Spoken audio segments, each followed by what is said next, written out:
So tell me about your book, why this felt like the perfect time to relive those memories. Well, I'd thought about this book on and off for a long time, and I think my big problem, or the shortcoming of the book that I always saw, was that the book was too small. I never thought I really had enough to tell. And then I realized that what I needed to do was interview everyone involved with the movie. Because that way, first of all, the book would be much broader because I could talk about those things that I wasn't there for, but I would still have firsthand accounts of those. And the book would be deeper in that even for those things that I remember, I have other memories of it, other people's versions or takes on it. And I felt that would really improve the book and just make it more substantial. Plus, I decided I wanted to talk about more than just the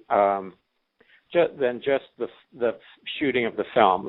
But in talking about the aftermath, the public reception and the critical reception to the book, and what that meant about critics and the public, and ultimately how that perception evolved, and where Chainsaw fits in. But if I talked about those things too, then I would have a book that would actually be interesting to a broad audience. So it took thinking about that before I realized that's a book I could do.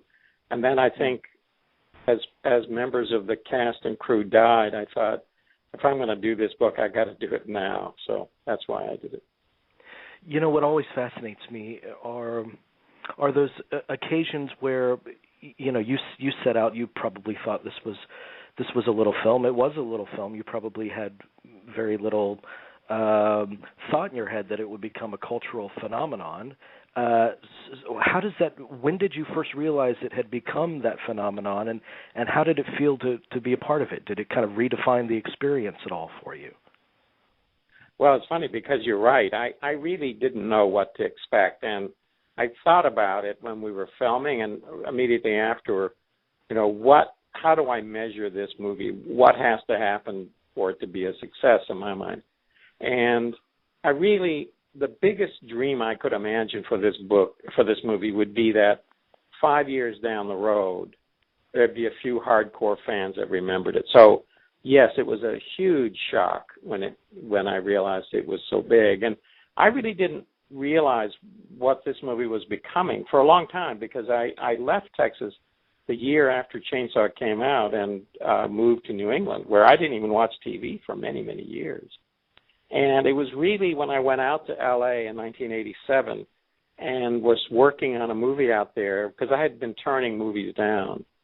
And I went out there and worked on a movie, and one of the actresses came up to me on the second day of shooting and said, "Gee, you're actually a nice guy." And I said, "What do you mean?" She said, "Well, your role is so famous and the movie's so big, I just figured you'd be a jerk." And that's when I realized that the movie was big and that no one on the set had talked to me the first day. And so that was really the beginning. And then soon after that, or a couple of years after that, I saw an episode of Cheers in which Rebecca, the Kirstie Alley character, is out on a big house by herself. And the last line of the show is, "Oh, Leatherface, I hope that's not you." And I think that was the clincher because I realized that the movie and the character had become so much part of the culture that she didn't have to explain to anybody who he was. Mm-hmm. And that really was when I saw how big it had become and how it had really entered the culture. As far as its effect on me, I don't think it changed my perspective on the movie because I'd always been very aware of how miserably difficult it was. And also, I had always been very pleased with what we'd ended up with because just watching the movie the first time I saw it back in 1974, it seemed so much better than I could have dreamed that it would be. I mean, I still didn't imagine it would be huge, but I liked the movie. So my perception of the movie and the experience really never changed when I realized that it had become so big. I think what changed was my shock, I guess I have to put it. I mean, my I think it was a very, I don't even know how to say this. I was thrilled that the movie had been that big, became that big, and I was delighted that I was lucky enough to be part of it.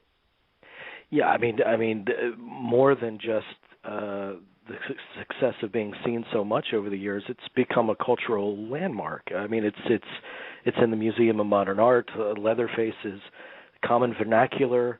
And what interests me is why you think it hit the zeitgeist, because we're used to now so many films that followed Chainsaw being so owing a lot to the influence of that film. But what was groundbreaking about it in 1974 when it came out? Well, I think, there had been a couple of movies that were groundbreaking, not very long before it. And what was it, 1961, there was Psycho. And Psycho really broke some rules. The main character died halfway through the movie. And the main character wasn't heroic. I mean, she was stealing money, And then there was Night of the Living Dead, which also had a very dark vision, and I think was groundbreaking. So, there were a couple of movies before, and certainly Chainsaw was one of those movies that just changed some of the rules. I think in Chainsaw's case, first of all, the movie was so realistic, and I think that was very new with horror movies.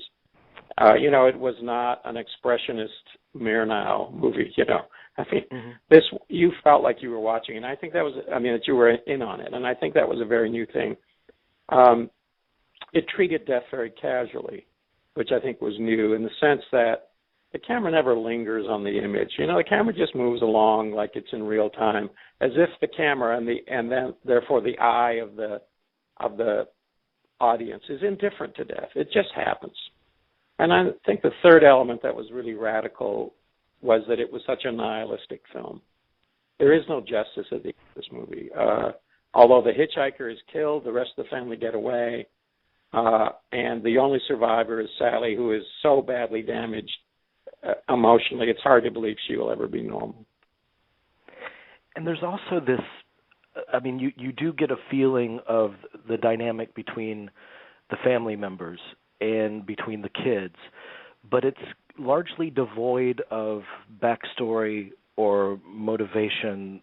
But you as an actor, when preparing Leatherface, those are the kinds of things that you have to concern yourself with to create that character. So how did your perception of Leatherface and his world come about? Well, I was lucky in that,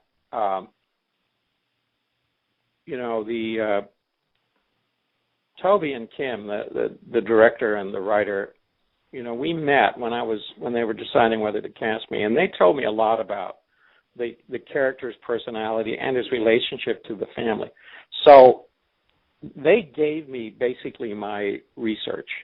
They told me what I needed to know about the character. Then I, of course, had to figure out how I was going to present all that. So even though we don't know their backstory other than the fact that they're unemployed slaughterhouse workers, we get, in the audience, we get a very clear picture of the dynamic within the family and the dynamic among the victims.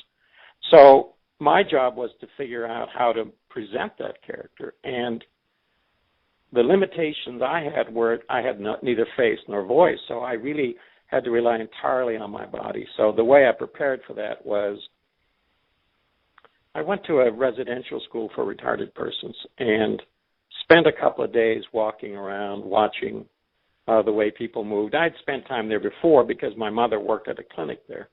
And so I had been on the campus, now and then.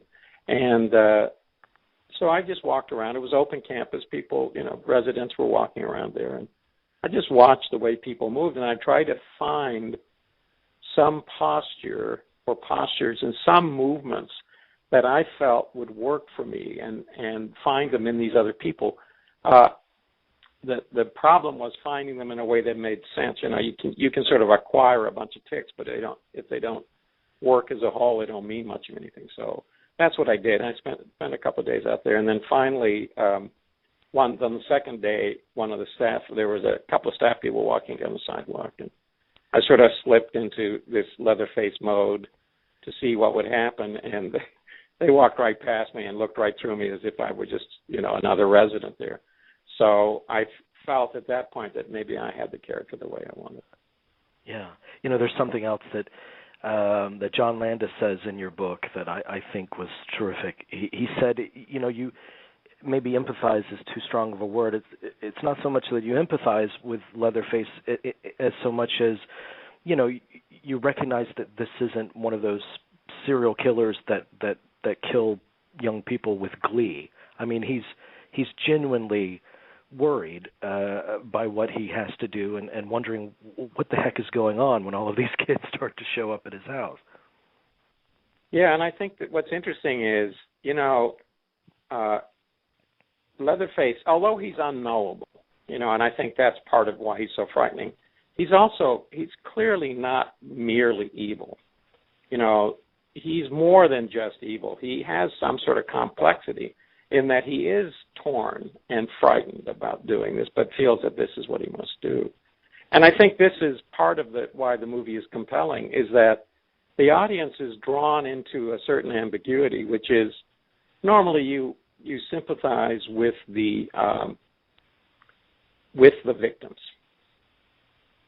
But in this film, you're also invited to sympathize with the family, because you can turn around the normal sort of sense of protagonist-antagonist and say it's the family that's put upon by the kids.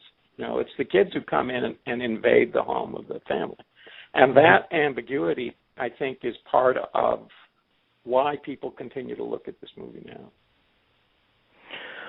How do you think the movie is of its time, a reflection of the time in which it was made? Boy, that's a hard one, because I'm of that time too. I mean, there is the obvious context of gas shortage and all of that, but that I think is just trivial. I think the main thing is this country went through a change. We've long since, there was a time when the wilderness was considered very frightening. I mean, I think Henry Thoreau in the 1800s is really among the first to say, in wilderness is the preservation of the world.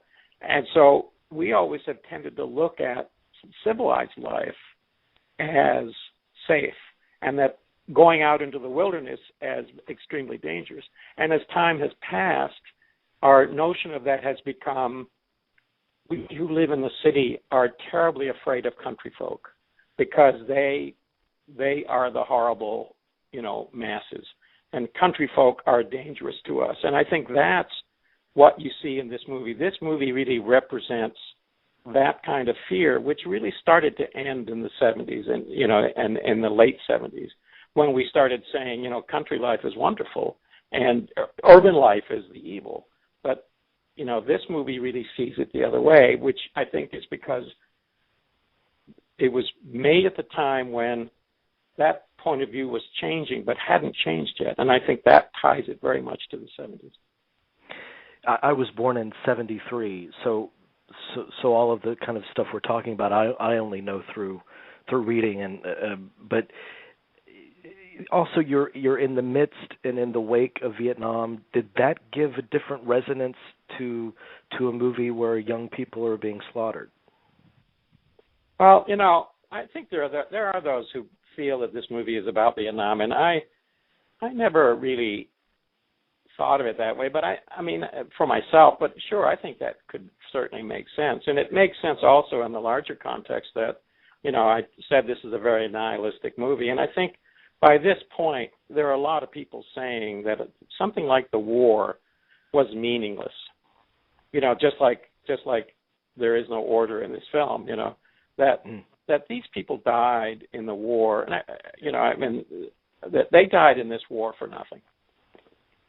They died in that war because the United States thought there were large oil fields in offshore in Vietnam. They talked communism and all that baloney, but that's what was going on. And so I think there is that sense that, a lot of people are dying for no reason. And here we go with a horror movie in which a lot of people die for seemingly no reason at all, and with no justice for them, which is, I think, also the kind of perception. I think America was very disillusioned by the Vietnam War. Certainly by this point, the turnaround started in about 1970 or 71, when finally most of the people in America started saying, wait a minute, there's something wrong here. And certainly you can look at this movie as in some ways representing that disillusionment and that dark awareness of the world. Well, I think that horror movies are so ideally suited for kind of subversive socio-political commentary, even if that's not their aim. By their very nature, they tend to reflect that. But when you look at the horror film climate of today, do you think that genre still has that investment in the world in which we live, or have we lost that? Well, I don't think it's so strong anymore because we go through these cycles, and one of the things that happens, I think, is that right now we're in a period of high popularity for horror movies, which means big financial investments by mainstream studios and producers. And that's very cyclical. And the problem is, as films become mainstream, as horror films become mainstream, they no longer have much to say. And I think that's, the big sorrow of it is finally people are willing to put money into horror movies, and it's at that point where horror movies stop saying much of anything. And that's why I'm convinced that the next Tobe Hooper is going to be some kid who raises a few $1,000s and makes a movie with his friends. Because I don't know that you can change the horror genre or develop it or let it evolve or say anything really powerful when you're so deeply embedded in the status quo. Yeah, I agree with you.